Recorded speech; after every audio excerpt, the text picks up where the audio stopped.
This is also the 3-month one that Jakub went through yesterday. So what are the signs that you see? A shoulder that is poor functioning. Just out loud, what do you think you would see? Scapular is what?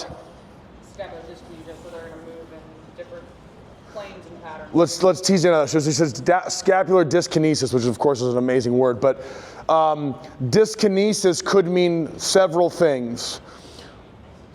One thing is that the scapula is moving too early. It never happens that they move too late. So if these are just norms, it's just normative data, but supposedly it's what degree? 60 degrees of abduction. Collage says 90 degrees, but we can kind of keep it simple where the earlier in the movement it moves, the more likely that you've got instability in the glenohumeral joint. And this is a chicken or the egg. Is the glenohumeral joint tight because of the scapular instability? Or is the scapula, expressing dyskinesis because of the glenohumeral instability? I don't know. It doesn't matter. But if you watch his right shoulder versus his left when he comes up, you can see that this one upwardly rotates more than this one. The other one that you're seeing, well, actually, so to finish that loop there, earlier upward rotation is a sign of dyskinesis. Another one that he's more doing is tilting. So when he moves it, it pulls off the rib cage. That's a sign of dyskinesis. And another one that he's not doing is either it will actually downwardly rotate. You'll see the inferior angle collapse in and it flares up sometimes. He's not doing that. He's doing more of a tilt. So go ahead and bring it up. And then back down. Bring it up. So for him, we're seeing a little bit of flaring on the way down there. But if he kind of stops sort of here, you can see that this one is more upwardly rotated than this one. If I had him do his cars on this side versus this side, he would probably be more limited on that side, right? Is that a shoulder problem? Or is that a motor control awareness problem? I don't know. You'd have to go through and tease it out. Is it your right shoulder that's in general? Oh, or you've got a, cool. One time, because I'm an idiot, I'm looking and I was like, which shoulder do you guys think is more dysfunctional? And I was like looking and I could see it. And they're like, okay, I go to the right. I go, what do you think it is? What was it? And the guy's like, well, it's covered with kinesio tape like residue. And I was like, oh yeah. And it was just wrapped in kinesio tape residue so they could just tell that was the shoulder that was messed up. And I couldn't see it because I'm stupid. All right, so there's the scapular dyskinesis piece. As we come up, are they coming in? Are they going up too much? And then when he gets to the top, you can see what's the position. And can you guys see that this shoulder is more upwardly rotated versus this one? So is that an overactive serratus anterior that's upwardly rotating it? What are the other upward rotators of the scap? Levators are down, upper trap's an up. Do you think the upper trap is too active there? Or do you think the infraspinatus and teres minor are too tight and are pulling the scap up? That's what's happening. So this is what I love about anatomy and mechanics. What does the teres minor do in this position? Closed chain. Pulls the scapula up. It doesn't do adduction, it does adduction. So if his infraspinatus and his teres minor are tight because of instability, because of a torn pec, guess what? They're going to have what's called length insufficiency. So as they come up, they can't lengthen to allow healthy glenohumeral movement or healthy scapulohumeral rhythm, and it pulls the shoulder blade up. So in an open chain, the infraspinatus and teres minor are not upward rotators. In a closed chain, they are. Can you guys all see that? So what we see when he comes up, he gets to wherever, and the infraspinatus and the teres minor are tight, which is a classic sign of glenohumeral instability. And as he comes up, they no longer can allow pure humeral motion, and the scapula is pulled up. Okay? The other one, if he sort of faces me, that you can see, and you can go straight forward, which is good, which is overhead mobility. he was cheating the whole time and he was out here because mid-thoracic spine for him and almost anyone else on the planet is limited. So when he was doing abduction, he wasn't doing this, he was just going like this. And because he doesn't have this. So then you also want to do shoulder flexion to see, are the ribs down and what's the shoulder pattern there. So if he comes all the way up, he's kind of done. He's doing a good job of keeping this here, but he's going to have a brick there, and I know that because he's got big erectors down here, and usually you have hypertrophy of the muscle in the erectors below the extension restriction. And why is that? Because they have to work harder to extend through there. The ones above it that they can extend, they don't have to work hard. So if they're not working as harder, they're not training as hard. If you're not training them as much, they're not as big.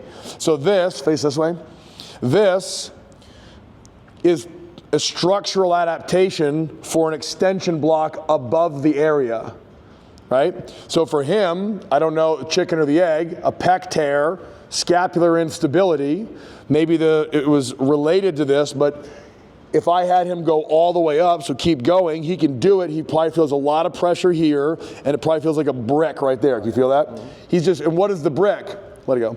That's him trying to extend through there, and he can't do it. So he feels the muscles contracting up against, it can't extend through there. So the lower traps, the rhomboids, they will create, they basically upright the spine bilaterally, okay? So if you're in kyphosis, they'll pull it straight. If you're in lordosis, they'll pull it straight. So in this case, he's got a little bit of a kyphotic block, sorry, an extension block, and he's in kyphosis, so when he comes up, those muscles contracting are trying to extend the thoracic spine and they can't do it, so he feels a brick. Now for him, so he's only able to get to here. I don't know what the answer is, but we want him to be able to get into a relatively good overhead position before you would heavily load it. If you can't get into an overhead position like this, I would say do single arm. This is more level 2 stuff, because that opens up your degrees of freedom. And now, well, actually, I'll show you. So face that way. Both hands up. Stop when you feel the brick there, right? You can start feeling that. So now, this is not terrifyingly bad. So if he's going to go into this position, he's going to put his shoulder in a more compromised position, and he's going to work here. So now back down. And now just with this arm, bring it all the way up as high as you can go. See the difference? So did we change his glenohumeral motion? No. We allowed, turn left. We allowed him to compensate in the coronal and transverse plane because we freed up the other side.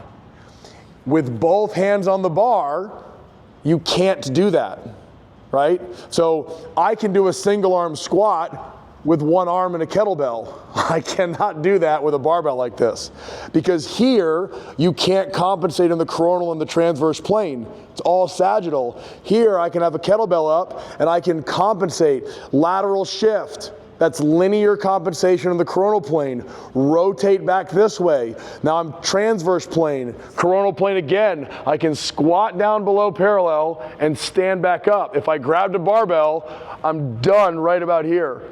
So same thing. So if we're like, RJ, you come to my gym, you can't do overhead stuff, I would have them sticking to single arm because they can actually execute that movement with a good pattern.